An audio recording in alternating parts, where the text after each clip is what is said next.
شروع اللہ کا نام لے کر جو بڑا مہربان نہایت رحم والا ہے۔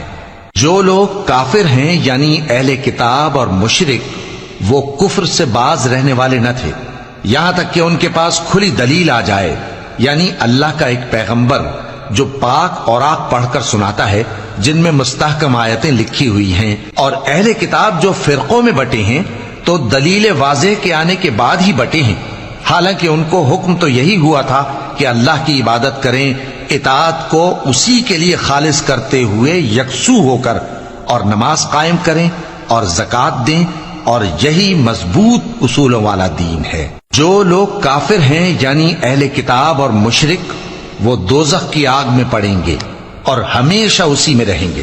یہ لوگ سب مخلوق سے زیادہ برے ہیں۔ بے شک جو لوگ ایمان لائے اور نیک عمل کرتے رہے وہ تمام خلقت سے بہتر ہیں۔ ان کا صلہ ان کے پروردگار کے ہاں ہمیشہ رہنے کے باغ ہیں جن کے نیچے نہریں بہ رہی ہیں، ہمیشہ ہمیشہ ان میں رہیں گے۔ اللہ ان سے خوش اور وہ اس سے خوش۔